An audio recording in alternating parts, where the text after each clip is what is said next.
materi tentang nilai historis reformasi administrasi dan good governance.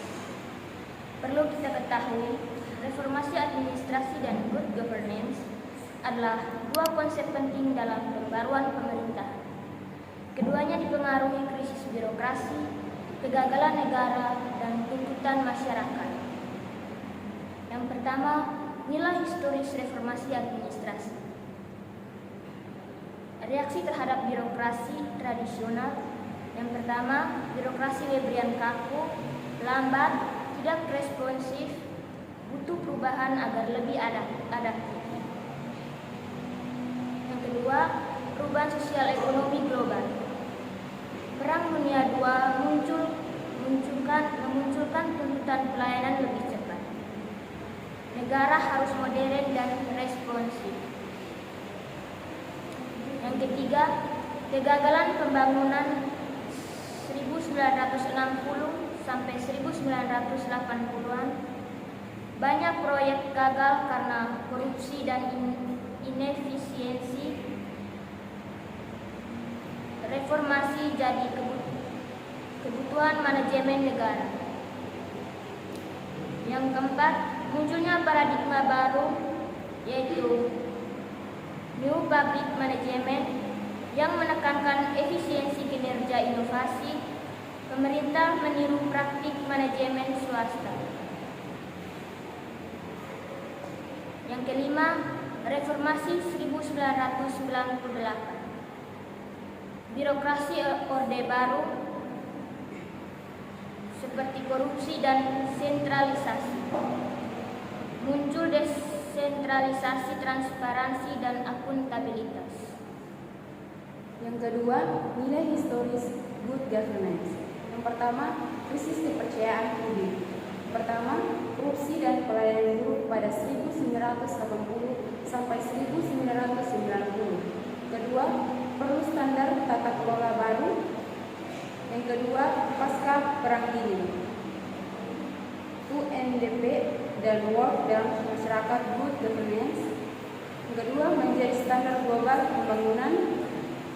Yang ketiga, kegagalan negara otoriter. Banyak rezim runtuh akibat ketidaktransparan dan tata kelola yang baik jadi fondasi demokrasi. 4. Pasca reformasi 1998. Prinsip transparansi dan akuntabilitas, partisipasi, dan anti korupsi. Kedua, dasar reformasi birokrasi. Baik, di sini saya akan menjelaskan dari alasan munculnya reformasi administrasi dan good government. Dari hasil riset sepanjang yang dilakukan oleh kelompok kami menemukan 7 alasan dari reformasi administrasi dan 6 alasan munculnya good government.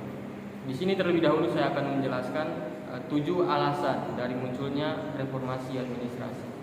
Yang pertama, birokrasi tradisional tidak efektif, sistem kaku, lambat, dan tidak responsif.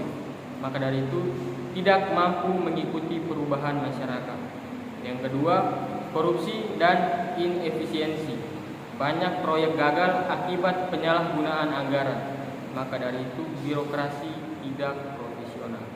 Yang ketiga, kegagalan pembangunan tahun 1960 sampai 1980. Negara gagal mencapai target pembangunan. Maka dari itu administrasi publik perlu diperbaiki.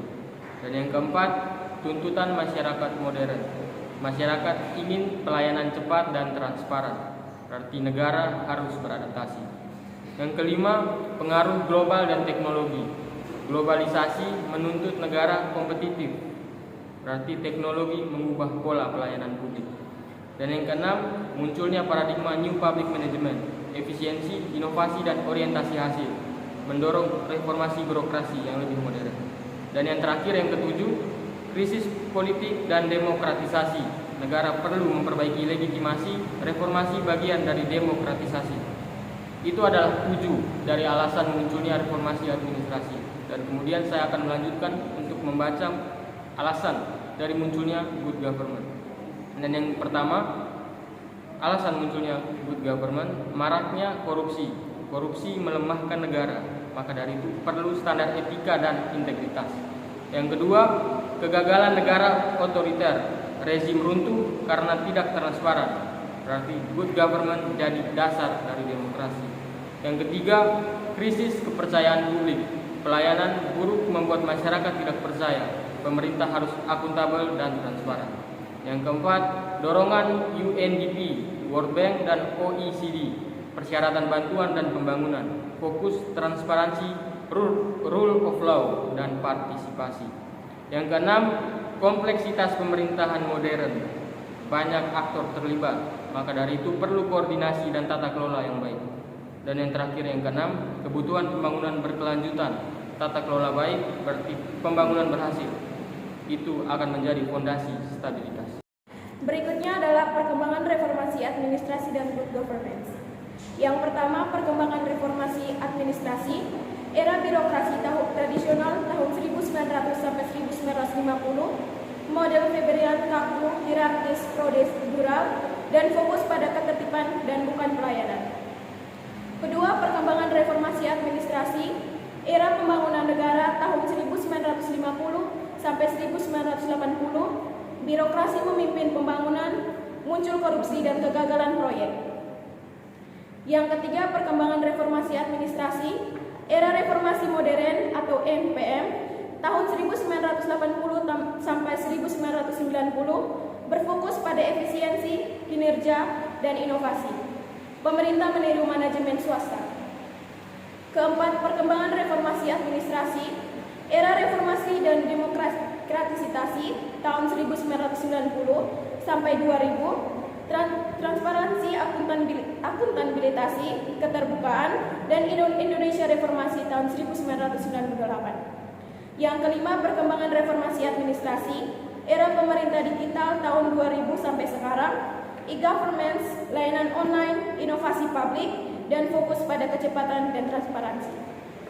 Perkembangan good governance. Yang pertama, sebelum 1980-an. Yang kedua, pemerintahan tertutup dan otoriter. Yang ketiga, korupsi tertinggi, minimal pengawasan. Yang kedua, 1980-an sampai 1990, krisis kepercayaan publik. Yang kedua, pelayanan buruk dan korupsi meningkat. Yang ketiga, mulai tuntutan tata kelola yang baik. Yang ketiga, 1990 sampai 2000, standar global. Yang kedua, UNDP dan World Bank mendorong prinsip GG. Yang ketiga, fokus, transparansi, akuntabilitas, dan rule of law. Yang keempat, 2000 sampai sekarang, governance kolaboratif. Yang kedua, pemerintahan swasta dan masyarakat bekerja sama. Yang ketiga, fokus pada tata kelola transparansi. Yang kelima, era digital governance. Yang pertama, data terbuka, layanan online, anti korupsi digital. Yang kelima, tata kelola makin transparan dan efisien. Berikutnya saya akan menjelaskan tentang relevansinya dalam praktik administrasi publik. Yang pertama, relevansi reformasi administrasi dalam praktik administrasi publik. Penjelasannya yang pertama, memperbaiki efisiensi dan efektivitas, yaitu reformasi administrasi bertujuan untuk menyederhanakan prosedur kerja, memangkas birokrasi yang tidak produktif, dan menciptakan sistem manajemen pemerintahan yang lebih modern dan efisien. Yang kedua, meningkatkan pola pikir dan budaya kerja, yaitu fokus pada reformasi mental dan budaya kerja aparatur sipil negara atau ASN untuk melayani publik secara profesional, bukan hanya berdasarkan kepentingan pribadi atau golongan. Yang ketiga, mengadopsi praktik terbaik, yaitu reformasi menyarankan adopsi praktik manajemen sektor swasta seperti orientasi pada hasil atau value for money untuk meningkatkan kualitas layanan publik. Yang kedua, relevansi good governance dalam praktik administrasi publik, Penjelasannya yang pertama menjadi pilar utama, yaitu good governance menjadi tujuan utama dari reformasi administrasi. Tanpa good governance, reformasi hanya akan bersifat teknis dan kurang efektif. Yang kedua, meningkatkan transparansi dan akuntabilitas, yaitu mendorong keterbukaan informasi, partisipasi masyarakat dalam pengambilan keputusan, dan memastikan pemerintah dapat mempertanggungjawabkan setiap tindakan serta penggunaan anggaran.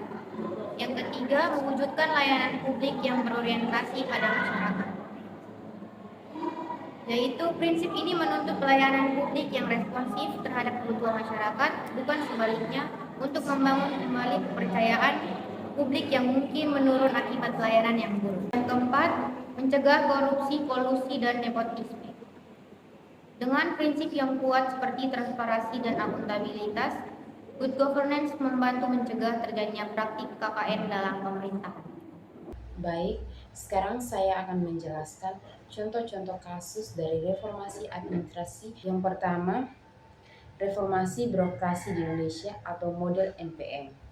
Ada penelitian bahwa penerapan NPM di Indonesia termasuk desentralisasi, akuntabilitas kinerja, dan kemitraan publik swasta. Misalnya, desentralisasi pelayanan publik agar lebih cepat dan efisien di tingkat daerah. Reformasi administrasi di Mall Pelayanan Publik atau MPP. Reformasi administrasi adalah upaya pembaharuan dalam sistem pemerintahan agar administrasi negara menjadi lebih efektif, efisien, transparan, dan responsif terhadap kebutuhan masyarakat. Bagaimana reformasi administrasi terjadi di Mall Pelayanan Publik? Yang pertama, integrasi layanan dalam satu atap atau one-stop service. Dulu masyarakat harus datang ke banyak kantor seperti Disduk Capil, Samsat, Dinas Tenaga Kerja, dan Imigrasi. Sekarang semuanya dikumpulkan dalam satu gedung. Ini adalah bentuk penyederhanaan prosedur dan peningkatan efisiensi. Yang kedua, digitalisasi dan sistem antrian online. MPP menerapkan antrian online, notifikasi layanan, dan pelacakan berkas digital. Ini menunjukkan modernisasi administrasi berbasis teknologi. Yang ketiga, pemangkasan birokrasi atau simplifikasi SOP. Contohnya, pengurusan KTP yang dulu harus melewati beberapa meja dan tanda tangan. Sekarang di Mall Pelayanan Publik, SOP dipersingkat dengan standar layanan yang jelas. Ini merupakan bentuk penataan ulang struktur dan prosedur administrasi. Yang keempat, pelayanan yang terukur atau standar pelayanan publik. Setiap pelayanan di Mall Pelayanan Publik mempunyai waktu penyelesaian, biaya, alur layanan, dan mekanisme pengaduan. Ini merupakan bagian dari reformasi untuk akuntabilitas dan kapasitas pelayanan.